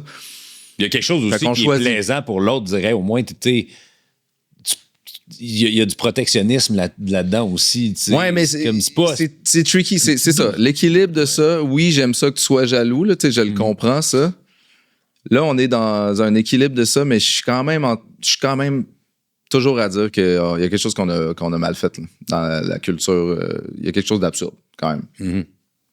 Parce que cette douleur-là, nous, ce qu'on appelle le papillon inversé, tu sais, quand tu as des papillons, c'est comme l'amour, là, le genre de liberté, le genre de... tu sais. Le papillon inversé, c'est j'entends quelque chose qui s'est passé avec quelqu'un d'autre, tu sais, puis même si ça fait 15 ans, puis tu sais. Ça, là, où tu t'es fait... t'es inquiète, t'as fait tromper, ou littéralement tromper. Le papillon inversé, il est tellement désagréable, puis c'est tellement une construction. Je suis persuadé que c'est une construction, que ça pourrait être différent. Ça pourrait être, regarde, c'est philosophique, là. Mais, tu sais, j'en suis aujourd'hui dans un couple très traditionnel. Très, très, là. Puis, on reparlera de philosophie dans une autre phase de vie, parce que là, on a 2 enfants, puis le traditionnel, il fit, là.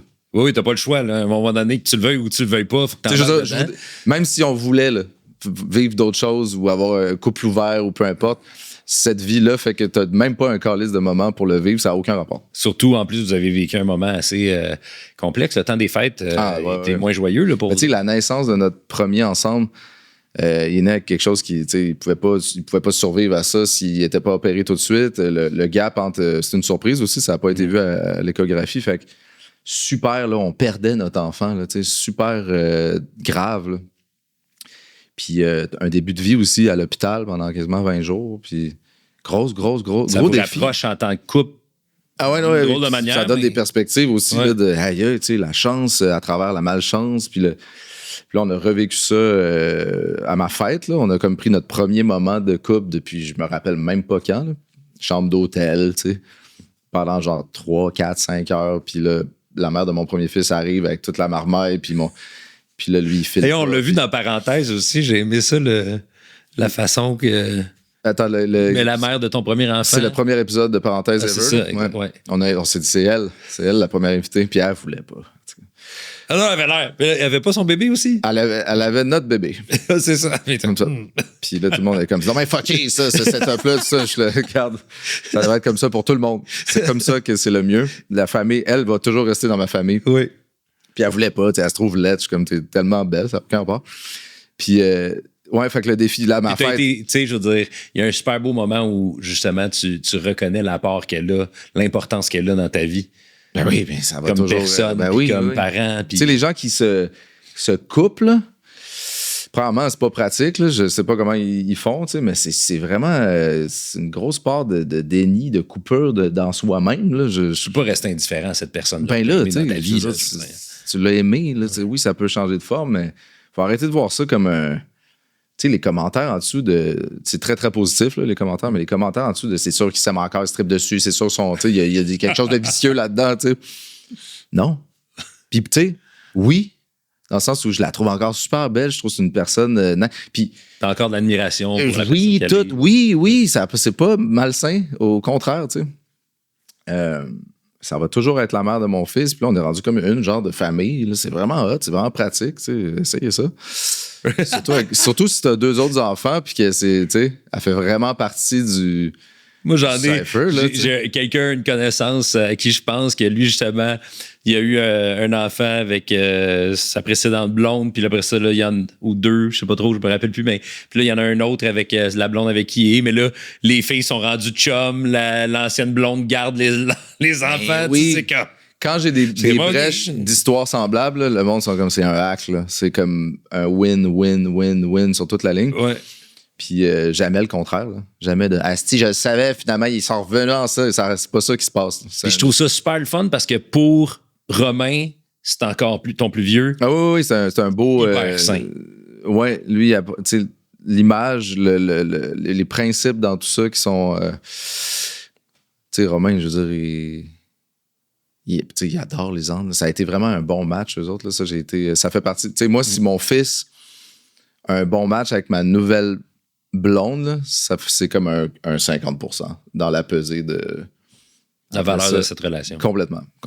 Puis ça va encore très bien. Et là, on réaménage tous ensemble parce que là, il y a eu le moment où on a eu un enfant, moi, Lisande. Deuxième, Romain, pendant ce temps-là, parce que là, on a bougé de Québec officiellement. Là, puis on habite aux 2 places. Fait que lui, il est allé habiter chez sa mère.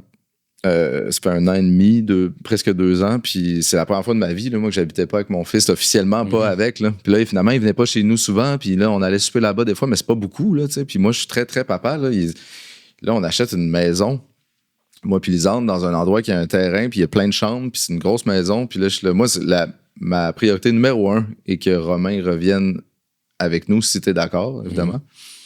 Puis c'est ça le plan, là. C'est là. Très cool. Mais tu sais, c'est quand même un adulte, là, ce gars-là. Là, c'est, Le rendu, tu sais. ben là, il y a vraiment un gros monsieur qui va habiter dans le sous-sol, là, il mange, là, tu sais, c'est... Fait que là, Lisande, dans le tapis. C'est challengeant pour Lisande, là, tu sais, elle a 30 ans, lui, il a l'air d'avoir 25, puis là, moi, c'est mon monsieur, que c'est ma priorité numéro 1 qui habite avec nous, là, le coloc, avec les 2 enfants qui vont être sur notre étage en haut. Fait que, étage neutre, étage famille, on se promène nu au pire. Sous-sol un peu à lui et on avertit si on descend. Il avertit s'il monte. OK, c'est bon. À date, c'est ça mon setup. C'est un bon tremplin pour qu'éventuellement il trouve son nid à lui. Là, oui, devienne un mais adulte. moi, c'est de voir mon vieux gars là, grandir avec les nouveaux enfants. Ça, c'est qu'il soit proche. C'est mon rêve. Là, je veux dire, papa, là, c'est ça mon rêve, dans le fond. Ah, j'aime ça. Là, business-wise, vous avez pris un autre tournant aussi, Lisandre et toi. Vous êtes maintenant producteur de podcasts, de votre contenu. Oui, Lisandre a starté avec des partenaires de... C'est Lisandre. C'est-à-dire, on a un podcast qui est évidemment sur cette prod-là, mais Lisandre a starté sa propre business avec des partenaires qui s'appelle le Média... j'ai un blanc. Matière. Fait qu'on voit ton implication. Non, c'est parce que j'ai glitché parce que je suis très dyslexique, puis là, j'ai comme vu, c'est comme si média, matière se ressemblait trop dans la tête, là, j'ai comme glitché. Fait que matière, média. Puis, ça fait une différence sur. Là, c'est nous qui gère toute cette affaire-là, là, mais c'est en transition en ce moment. Là, puis c'est vraiment le fun, les bureaux, le monde. Puis Lisandre est très, très. Se rend compte aussi à quel point. Tu sais, Lisandre a tendance à se dim down, là, pour arriver d'une façon où c'est les gens qui lui... Je sais pas, son approche, elle pas dévalorise, mais genre son implication dans matière média est en train de se construire, c'est-à-dire qu'est-ce qu'elle représente. Pas juste la face publique, là. C'est quoi ses skills? C'est quoi son apport, sa valeur? Puis Lisandre se fait dire par des gens qui analysent ça, qui connaissent ça pour vrai, à quel point c'est non seulement une pionnière, mais c'est une des personnes qui maîtrise le mieux le monde de la création de contenu. Cool. Toutes ces phases. Puis moi, je suis témoin de ça en parallèle. Puis je suis comme, c'est vrai, Chris, ma blonde, c'est un petit génie des réseaux sociaux, mais comme difficile à comparer. Là. Puis c'est une femme d'affaires. Mais à travers tout ça, c'est devenu un business. Puis c'est devenu une femme d'affaires, puis c'est un modèle d'affaires. Tu sais, c'est hot. Moi, je suis très fan, là, finalement, là, de ça. Mais c'est une fille vraiment. Même si t'es rendu acteur de ça aussi. Oui, puis là, je suis part of it, mais tu sais, comme. On a chacun nos branches, mais ce projet commun-là, de parenthèse, là, le podcast a été vraiment un projet extraordinaire commun, mais c'était un gros hack aussi. Là. Tu sais, moi, jamais de la vie, je ferais penser faire des podcasts, puis que ce soit un projet rentable, puis qui amène plein d'affaires. Gagner ta vie avec juste ta vie. C'est fou. Mais on dirait que c'est tout le temps ça, finalement, puis c'est vraiment hot, puis c'est vraiment une chance extraordinaire. Puis, parlant de ça aussi, parce que, bon, tu parles, oui, elle a des partenaires et tout, mais toi aussi, tu sais, t'as ton projet. Là, tu viens de sortir un nouvel album également, Demain des gens. Oui. Très bon, j'adore. Merci. On retrouve ta vibe. Je trouve qu'il y a quelque chose aussi de très ancré. Même si ça fait longtemps que tu aurais dû sortir ça. Là. On comprend qu'il était prêt il y a presque un an. Écoute, entre les 2 albums, tu sais, tout le monde fait « Chris, t'as-tu arrêté de faire de la musique? » Ça, non seulement il y avait À la Claire, mais j'ai poussé 8 singles. C'est comme s'il y avait un album entre les 2. Fait que, tu sais, j'ai non seulement jamais arrêté, mais si j'avais sorti un album pile entre 2018, le dernier, puis celui-là, ben, on n'aurait pas dit t'as chômé, tu sais. Ouais. Fait que c'est toutes des nouvelles tunes en plus. Il n'y a pas de singles qui ont été. Non, c'est ça. Moi, je regardais quand tu l'as sorti, j'ai fait mais je pensais qu'il aurait mis c'est tout telle tune dedans. Du nouveau. Tu sais, c'est sûr que, j'ai un des beats, la tune Sur moi, que j'ai faite à Big Brother. Wow. On pensait faire peut-être une deuxième tune, parce qu'on avait fait une tune là-bas, qui fait partie d'ailleurs des singles que j'ai sortis dans tout ce grand laps de temps-là, qui a full marché. L'autre tune que j'avais commencé, finalement, j'aimais vraiment le beat. Je checkais ce que j'avais aussi. Je vais-tu faire un album bientôt? Fait que ça, étant le plus vieux truc de l'album, mais je l'ai comme recyclé en chanson très personnelle, très papa, très rajoute du poids, je suis capable, tu sais. Mm-hmm. Mais l'album, je suis très content. J'ai tellement eu de fun. Je me demandais si je faisais encore réellement de la musique solo. Le grand questionnement qui a été abordé dans la série, d'ailleurs, sur Crave.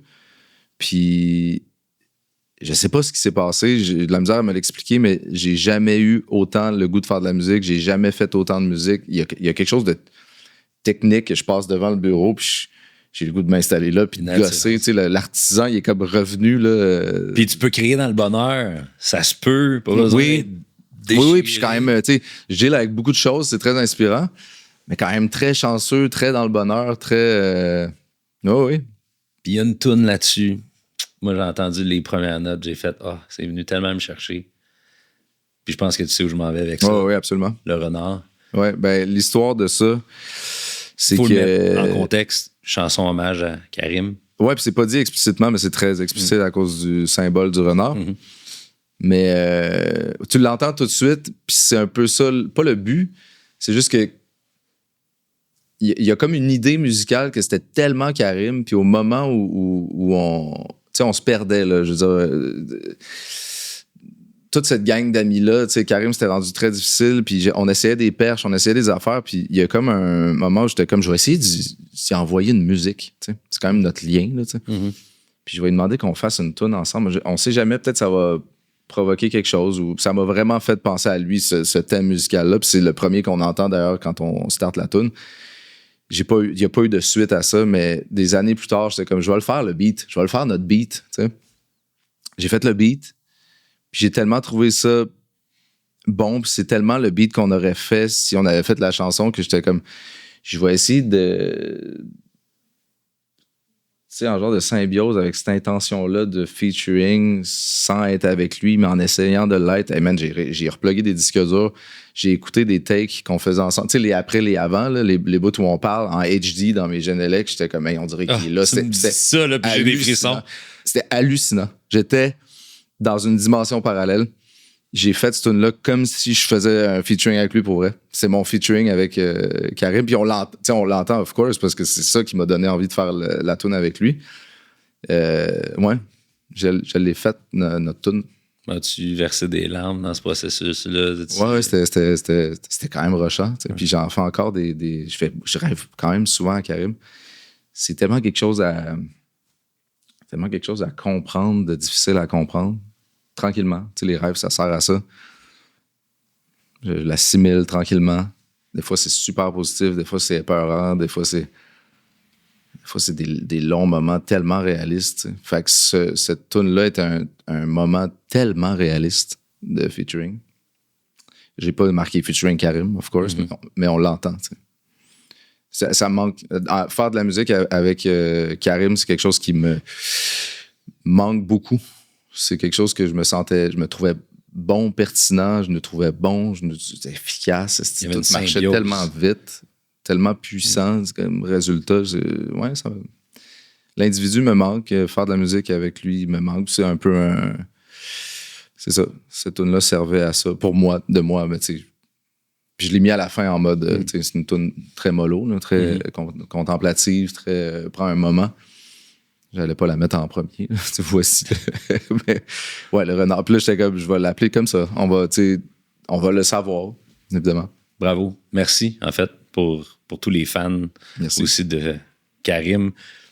D'un point de vue très personnel, rapide, moi, apprendre le décès de Karim, ça m'a fait réaliser quelque chose dans ma vie. C'est qu'après, à ce moment-là, 25 ans de carrière à traiter avec les artistes, les découvrir, les mettre en vitrine, en valeur, dans le beau, toujours dans le positif. C'était la première fois que la vie venait me faire comme « Hey, à partir de maintenant, là, il y en aura d'autres, des situations comme celle-là où, malheureusement, tu es obligé de dire à Claude Bégin, mes sympathies, by the way, j'aimerais ça que tu me parles de ça, puis tu sais, ça représente quoi? Puis là, tu fais comme « OK, ça, c'est le downside de la carrière, c'est le cercle de la vie. On avance, puis là, tranquillement, pas vite, il y a ces éléments-là qui vont finir par quitter, tomber. Après, il y a eu Carl, puis là, tu fais comme OK. C'est l'autre bord. Ouais. Non, ça peut pas toujours être pépé, positif, tu sais. Et puis c'est un milieu difficile, là. Je veux dire, c'est un milieu c'est à côté sur l'ego, c'est nourri par des opinions. Tu sais, c'est vraiment. Moi, je sais pas, j'ai eu la chance je l'ai vécu tellement en genre de build à travers plein d'affaires. Comme on dit dans le milieu avec à la classe, est-ce que quelqu'un est guiré pour ce qu'il est en train de vivre? T'sais? Je dis pas que Karim, c'est ça, là, c'est plein de choses, mais c'est tough que quand ta carrière repose sur ce que ça a l'air puis ton ego. Moi, je me suis demandé souvent si je faisais vraiment ça dans la vie. Là. C'est comme. Ça peut être très désagréable, très négatif. Puis c'est toujours vu comme une grande chance, puis une grande opportunité, puis un grand privilège. Mais ça vient avec son lot de. Ça peut être très lourd. Là. D'écueil. Ouais. Juste pour l'aspect affaire de la chose au niveau de la musique, pour changer un peu le ton avant d'en arriver à la fin.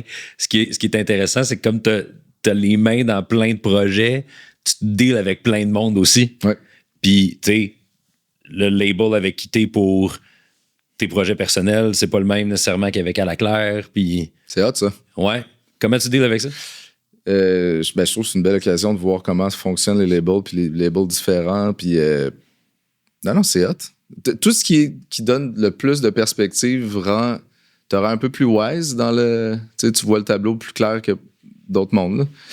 Fait que d'avoir une job qui est à multiples volets, et même pour ce volet-là, 2 labels pour ces labels-là de 2 styles de musique complètement différents, 2 approches différentes, le solo, le gang, tout l'aspect réseaux sociaux qui maintenant est comme dans n'importe quel job, maintenant, si tes réseaux sociaux sont pas développés presque, tu pars, c'est très difficile. Là, j'ai eu la chance de. Mais ouais, perspective-wise, là, le fait d'avoir touché à beaucoup de choses, c'est une grande chance. Je me retrouve bien foutu aujourd'hui. Très, très chanceux. Es-tu vraiment les mains dedans? Est-ce que tu te rends très connaissant de tout ce qui te concerne contractuellement? Est-ce que tu te tiens au courant et informé? Moi, je lis pas je vais te dire tout de suite, je le lirai pas. Tu me résumes, puis si jamais il y a de quoi qui. J'ai pas peur de ça. Je suis pas quelqu'un qui lit les contrats, qui s'intéresse tant à la formalité de ça. Je suis vraiment d'humain à humain. Même avec l'agence qui s'occupe plus du côté on book un acteur pour une annonce, un chanteur pour un ci, beaucoup de médias sociaux. Maintenant aussi les contrats avec telle compagnie pour tant de story, un reel.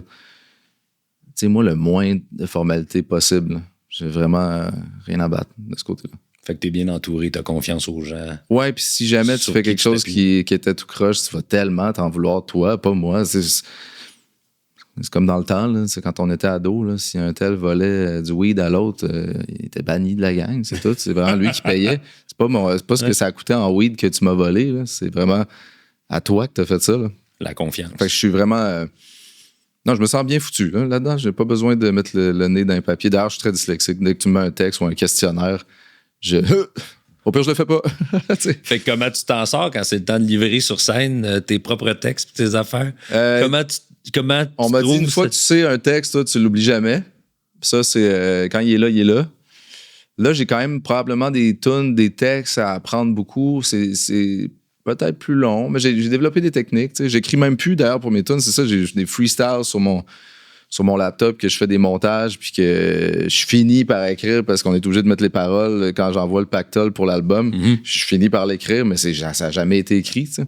C'est comme inversé. Puis lire, écrire, tout ça, on arrive dans un monde où moi, je parle à mon téléphone, il écrit, puis quand c'est écrit, mon téléphone me le dit. Mm-hmm. Fait que c'est hot, ça, pour un gars qui pensait pas que... j'ai appris à lire et à écrire, mais je pars avec un gros handicap de ça, puis là, ça fait plus rien, là. Je parle à mon boy, puis tout est à l'audio. Fait qu'est-ce qu'il y a un projet de tournée pour cet album-là? Écoute, c'est ça, là. C'est il y a un projet. J'aimerais ça, mais à cause de ce qu'on vient de booker potentiellement, je sais même pas si ça va être trop de spectacles. OK. On se rappellera, reculer un peu, là. Ouais, c'est ça. Ça se peut qu'il change de face, peut-être pas, il va chanter, danser. Beaucoup de spectacles. Ouais. Fait que là, je veux pas me ramasser avec trop de spectacles. Puis on sait qu'aller faire des spectacles, tu sors de ton nid, là. Tu sors de ton monde, puis trop sortir, c'est pas bon. Là. J'ai pas envie de sortir de mon nid tant que ça. Fait que j'aimerais ça faire le spectacle des tunes. J'ai envie de les faire. Tu sais, quand je faisais les tunes, je les imaginais en show. Mais à suivre, sûrement, là. Sûrement. Faut comme je reconstruise le band un peu, là. J'étais à Montréal, puis c'est du monde de Québec, puis tu sais, on se cachera pas, là. Me dire pratiquer à Montréal, je sais pas, en reconstruction. Ça veut dire deux choses.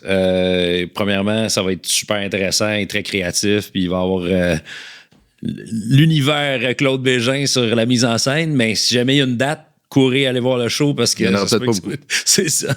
Puis sinon, un autre truc que tu as fait au cours des dernières années, c'est. Puis des fois, je trouve que c'est pas super sérieux, mais ça marche au bout, c'est la cuisine. Ah oui, ça? Claude Bégin est-il sur le point de nous offrir un média cuisine quelconque? Je suis quelqu'un qui aimait beaucoup cuisiner, recevoir. Tu sais, les réseaux sociaux, fait que tu peux mettre un peu n'importe quoi. On avait fait avec mon voisin, là, Martin, qui d'ailleurs est devenu un créateur de contenu.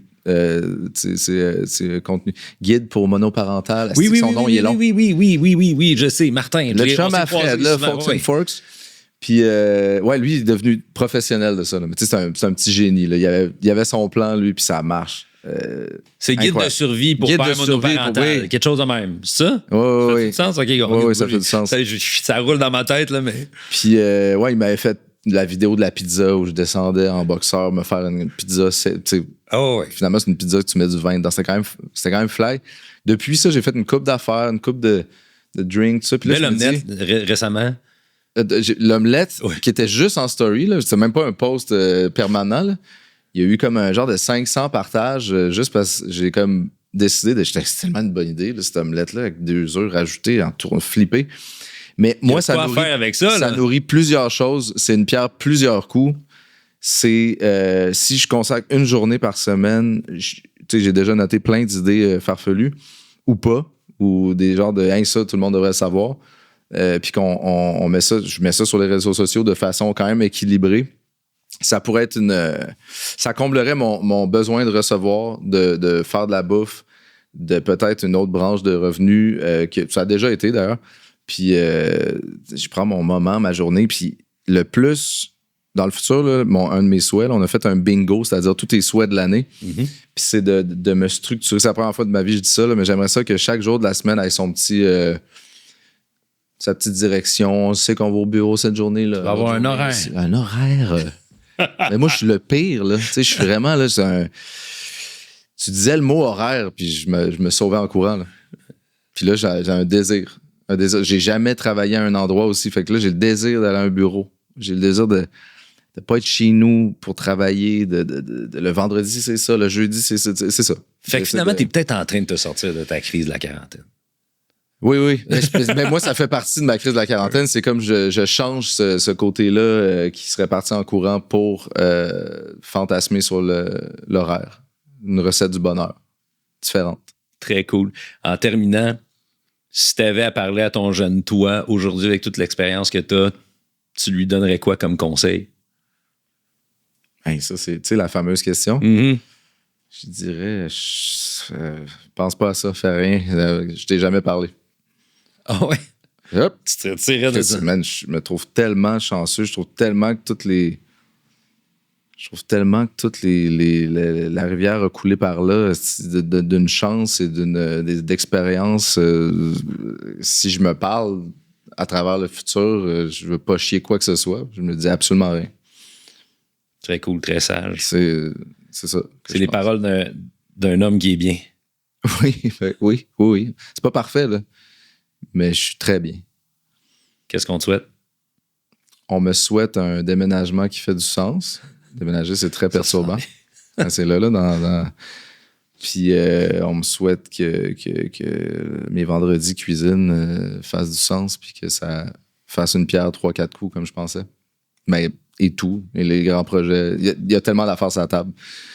Puis je vais ajouter à ça, santé pour tes enfants et tes proches. S'il vous plaît. Ouais. Okay. Ça a été rushant à quelques moments, mais on est encore là, très chanceux. Là. La petite est en pleine forme, ça va bien. Jusqu'ici, on est très chanceux. Félicitations, mon gars. C'est un bonheur d'avoir fait ça avec toi. Merci. J'espère qu'on va reprendre ça sans qu'on ait nécessairement tout ça alentour. Ouais. Puis peut-être aller goûter à ta cuisine éventuellement. Je m'invite comme ça. Un vendredi. Un vendredi. Absolument. Merci énormément pour Merci. vrai de t'être livré. C'est une relation, je le dis souvent, qui pour moi est un privilège. Fait C'est que réciproque. merci beaucoup. Merci. Puis le plus grand des succès dans toutes vos entreprises. Yes, sir. À plus. Bye.